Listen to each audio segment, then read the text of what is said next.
안녕하세요. 조은주입니다. 오늘은 박정훈 국회의원님 모셨습니다. 안녕하세요. 네, 안녕하세요. 오랜만입니다. 네.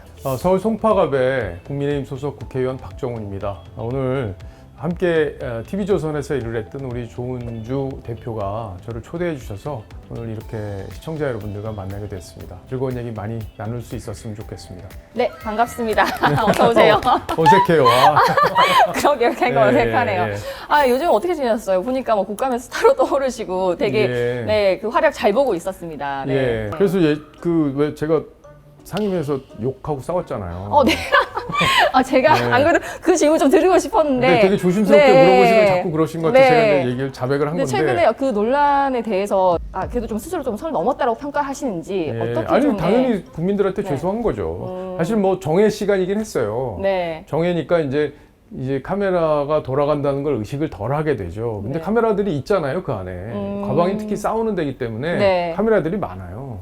그러니까 이제 김호영 의원이 저희 이제 장인을 공격하고 그리고 제가 그날 이제 김현지 기자회견을 했거든요. 네. 김현지 씨가 이제 지금 이 정부의 실세라고 얘기하고 있는데 폰을 계속 바꾼 기록을 제가 입수를 해가지고 네. 위기 때마다 이재명 대통령의 사법 리스크가 불거질 때마다 폰을 바꾸거든요.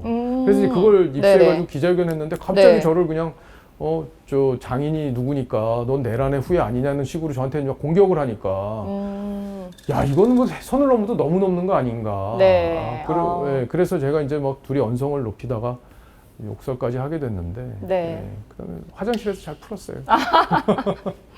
그러셨군요. 그럼 네. 앞으로는 어떻게 좀 SNS나 메신저 이렇게 할 때 조금 예. 더 뭐 신중하실 생각이신 건지 아니 아니면 욕만 안 하면 되죠. 뭐 어쨌든 정권을 뺏겨서 상심하고 있는 국민들은 네. 지금 빨리 잘못된 걸 바로잡고 싶어 해요. 근데 사실 용기를 내기 어렵습니다. 왜냐하면 네. 이재명 정부의 초기고 네. 지금 뭐 검찰이나 또 저렇게 무력화시키긴 했지만 또 경찰을 통해서 우리를 들여다볼 가능성도 있고 그러니까 사실 두렵거든요. 의원들 입장에서는 목소리 내기가 어려워요. 그래서 보면은 몇 명만 내는 거예요. 네. 겁없는 몇 명만. 예. 그래도 내가 옳게 살아야 된다는 네. 내 스스로의 소신을 갖고 살아야 된다는 생각 때문에 네. 그거 안 하려면 정치 뭐하러 하냐는 생각이 있기 때문에 목소리를 내는 거고 네. 다른 분들은 상당히 위축되는 건 저는 이해를 합니다. 네. 왜냐하면 너무 공포 정치를 지금 하고 있기 때문에 뭐 이진숙 방통위원장 잘못한 것도 없는데 막 수갑 채워 가잖아요. 그거 다 보라고 국민들 앞에서 그렇게 하는 거 아닙니까? 네. 그래도 어쨌든 조심할 건 조심해야 되지만 네, 네. 할 말은 해야 된다 그렇게 생각해요. 그래서 또 언론인 출신으로서 또 이렇게 말의 무게에 대해서 또 그런 생각이 좀 남다르실 것 같아서 예. 예. 그냥 욕은 안 하겠습니다. 아니 왜냐면 저 지난번에 사실은 그 자범 자범. 회의도 예. 그래서 그건 겁이 자범이잖아요. 근데 의원님 보면은 법인카드 그렇게 막 네. 갖다 쓰고 네. 검사 사칭하고 네. 음주운전하고 그냥 욕은 안 하겠습니다. 저는 개인적으로 그렇게 이제 싸우는 장면이 계속 나오는 게 저한테도 굉장히 사실은 압박감이 크고 네. 그래요. 실제로 보시는 분들은 시원한데 네. 앞에서 싸우는 사람은 굉장히 심리적인 부담이 크다는 거를 우리 시청자 여러분들 아실지 모르겠어요. 또 나라를 걱정해 주시는 분들에게 제가 희망을 드려야겠다는 어떤 일종의 사명감 이런 것 때문에 더 열심히 싸웠던 것 같습니다. 네, 네. 조은주의 큐! 그러면 지금 현 정부의 이런 국정 운영에 대해서 이건 정말 잘하고 있다. 그리고 반대로 이거는 좀 너무 아쉽다라고 생각하는 부분 한 가지씩만 꽂아주신다면 하고 있다라는 건 너무 생각을 오래 해야 될 것 같은데. 자, 끊고 갈까요? 뭐 잘하는 부분이 있으니까 국민들이 또 평가해 주시는 부분도 있을 것 같아요. 네. 다만 이재명 정부가 윤석열 정부의 어떤 잘못했던 부분에 있어 반사 이익을 얻고 있는 기간이라고 저는 생각해요. 그래서 그때보단 낫잖아. 뭐 이런 심리가 작동을 해서 잘하고 있다고 생각하는 것 아닌가 하는 생각이 들고요. 미국과의 협상이나 외교에서 이재명 정부가 잘하고 있다고 평가하시는 분들도 있는데 사실은 좀 더 속을 들여다보면은 네. 우리가 많이 트럼프 정부한테 털렸다. 저는 개인적으로 그렇게 생각해요. 네. 그리고 그런 부분들이 지금 당장은 우리가 피해로 체감을 하진 않지만 네. 이제 매년 200억 달러씩 우리가 미국에 투자를 해야 되는 그런 상황이 온다면 현금으로 해야 되거든요. 그게 또 환율이나 우리 경제에 영향을 미치는 상황이 된다면 네. 국민들의 평가가 또 바뀔 거라고 생각하고요. 못한 거 얘기해 보라고 그러면 지금부터 1시간 얘기할 수 있죠. 네. 가장 우려되고 약간 저는 가장 걱정되는 네. 게 이 민주주의라는 질서 자체는 상권 분립에 의해서 작동을 해요. 네네. 그러니까 어느 한쪽이 과도한 권력을 갖게 되면은 네. 우리 국민들의 삶을 옥죄고 권력이라는 건요 썩는 속성이 있어요. 그래서 그 견제 장치가 적절히 작동을 해야 되는데 지금 네. 이재명 정부는 이 권력을 견제하기 위해서 작동하는 사법부 그리고 언론 여기를 완전히 자기네 밑에 예속화하려고 하거든요. 이런 시도들은 지금이라도 중단했으면 좋겠어요. 물론 이재명 대통령이 대통령 임기를 마치고 나면은 감옥을 갈 가능성이 높잖아요. 일단 대장동 일당에 대한 또 법원 판결 네. 그리고 쌍방울에 800만 달러를 보낸 그 판결, 유죄 나온 판결 이런 것들이 다 이재명 대통령에게 영향을 주는 판결들이고 다 이재명 대통령이 시켰을 가능성, 지시했을 가능성, 책임이 있을 가능성이 높은 판결들이에요. 그렇기 네. 때문에 이재명 대통령은 시간과의 싸움을 지금 하고 있는 건데 그 시간과의 싸움을 이기기 위해서 민주주의 제도를 훼손시켜서는 안 된다는 게 제 생각입니다. 가장 잘못하는 건 바로 그 부분이라고 봐요. 아, 그러게요. 또 뭐, 그리고 한국 정치 워낙 그 갈등 구조 때문에 정말 우려하시는 분이 많이들 있는데, 네. 이런 걸 해결하기 위해서 정치가 가장 먼저 바꿔야 될 부분을 또 지금 말씀 주시면 어떤 게 있을까요? 예. 그 강성 지지층에 의존하는 정치를 탈피해야 된다고 봅니다. 그러니까 네. 국민 다수를 바라보질 않아요. 네. 예를 들어 민주당은 지금 개딸이 좌우한다고 하지 않습니까? 네. 정청래 지금 당대표는 대통령이 자기를 찍어낼까 봐 권리당원, 즉 개딸들에게 더 많은 권리를 주는 식으로 지금 당의 질서를 바꾸려고 해요. 그러니까 이재명 대통령을 따르는 다른 친명계 의원들도 거의 저항하는 그런 상황 아니겠어요? 그러면서 내부 갈등이 벌어집니다.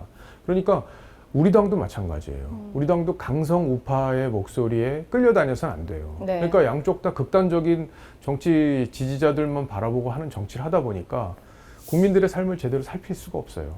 그래서 저는 우리 여당과 야당의 지도자들은 네. 다수 국민의 어떤 생각을 준거로 해서 본인들의 정치 방향을 잡아야지 지금처럼 강력한 어떤 목소리를 내는 그런 계층에만 지금 포커스를 둔다면 네. 국민 전체의 삶이 불행해질 거라고 저는 믿습니다. 그래서 다시 돌아보고 네. 다시 반성하고 좌표를 수정해야 된다고 생각해요. 네. 이렇게 또 의정 활동을 하시면서 또 되게 친해진 또 정치인들 많이 계시고 하실 것 같은데 그 한동훈 전 예. 대표가 되게 친하다고 가까운 사이라고 제가 들었어요. 예. 최측근의 어떤 입장에서 봤을 때는 그 사람 한동훈은 어떤 분인지 사실 궁금하거든요. 예. 네. 한동훈이라는 분은 네. 대중이 갖는 이미지하고는 실제 많이 달라요. 아, 예. 그래요? 그러니까 네네. 대중 이미지는 막 싸움닭처럼 늘 싸우고 막 문제 제기하고 야당이 민주당이 공세하면은 막 그 받아치고 이런 모습들만 주로 기억을 하는데 네. 저는 개인적으로 한동훈 대표하고는 소통을 많이 한다고 생각하고 오늘 여기 오기 전에도 직전에도 통화를 하고 그랬어요. 네. 그러니까 많은 문제를 상의를 합니다. 한동훈 대표하고. 그런데 제가 다르다고 한 부분, 일반적으로 알려진 것과 다르다고 하는 부분은 되게 따뜻한 사람이에요. 예, 품이 생각보다 굉장히 큽니다.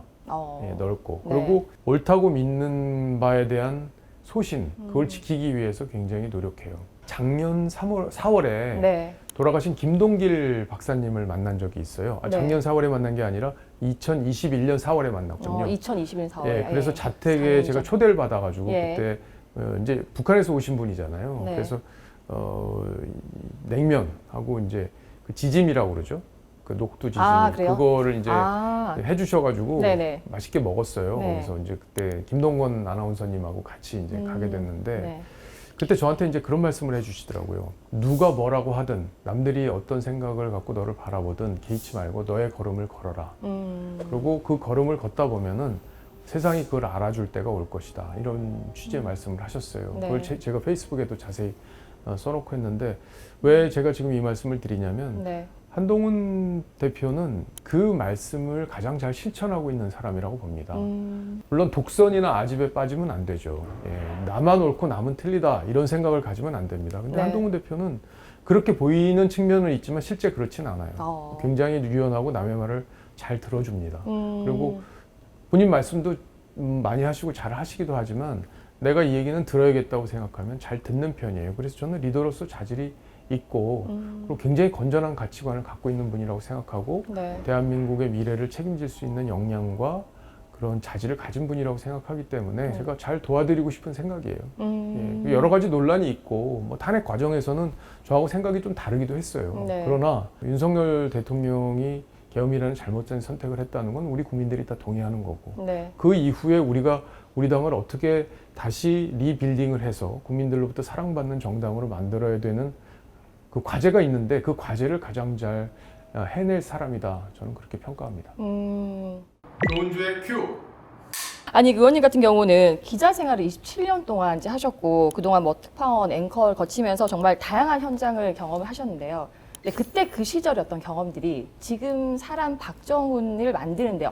어떤 영향을 좀 주었는지 궁금합니다. 그러니까 언론인은 사실은 이제 사회 다양한 경험을 하게 돼요. 깊숙한 곳을 보게 됩니다. 우리 사회에 부조리가 있는 부분, 또 약자가 또 고통받고 있는 부분, 이런 것들을 관심 있게 보다 보니까 당연히 이제 사회적 정의에 대한 관심이 커지게 돼요. 그래서 어떻게 가는 게 우리 사회가 올바른 길인지 그런 것들을 늘 고민을 해왔었는데, 정치를 시작하면서 그런 것들을 현장에서 이제 풀어낼 수 있는 통로가 생긴 거죠. 네. 그래서 지금 이재명 정부의 어떤 독주 이런 것들을 잘 견제하기 위해서 나름대로 정말 최선을 다하고 있습니다. 네. 아, 그리고 그 기자로서 사실 그 취재 현장에서 그 바라본 정치의 그 세계와 네. 이 직접 그 안에 국회 내부에서 이렇게 네. 경험하는 현실은 좀 차이가 있을 것 같아요. 네. 뭐 어떤 차이가 있나요? 제일 차이가 있는 거는 제가 정치부 기자를 오래 했잖아요. 네. 근데 정치인으로서는 기자가 제일 무섭더라고요. 아. 예, 왜냐하면 기자가 갖고 있는 영향력이라는 거를 기자를 할 때는 그렇게까지 막 이렇게 체감하진 못했던 것 같아요. 물론 이제 제가 쓴 기사나 또 제가 국장을 하면서 출고했던 그런 기사들 이런 것들이 반향을 일으키면서 사회적 변화를 갖고 오는 것은 물론 제가 느꼈지만 내가 무슨 얘기를 해도 그걸 언론이 주목해 주지 않으면 그게 힘을 받기 어렵다는 것을 절감을 하게 되더라고요. 그래서 물론 그 기자를 하면서 갖고 있던 노하우나 이런 것들을 또 접목시켜서 언론이 또 제 얘기를 더 주목해 주는데 그 어떤 밑거름이 됐다 이런 생각도 합니다.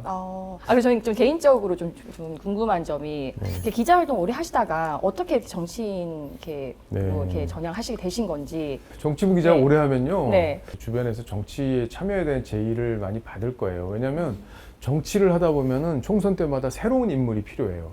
그래서 우리가 이렇게 새로운 인물과 함께 합니다라는 걸 유권자들한테 보여주고 싶어 하거든요, 정당들이. 그래서 이제 그런 제의들이 많이 오고 그러는데 저는 사실 동아일보에서 신문 기자 할 때부터 네. 그런 제안들은 있었어요. 그러나 그걸 진지하게 생각해 본 적은 없고 그런데 이제 TV조선으로 회사를 옮긴 뒤에 정치부장하고 이제 시사 제작국장을 하면서 나름대로 언론에서는 제가 할 수 있는 일들을 충분히 다 했다는 생각이 들었고 또 언론인으로서 느꼈던 제가 갖고 있던 생각을 현실로 만드는 데 있어서의 한계 이런 것들을 좀 뛰어넘어 보고 싶은 생각 이런 것들이 있었기 때문에 정치에 도전을 하게 됐고 다행히 낙선하지 않고 네. 처음부터 국회의원으로 정치를 시작할 수 있게 됐습니다.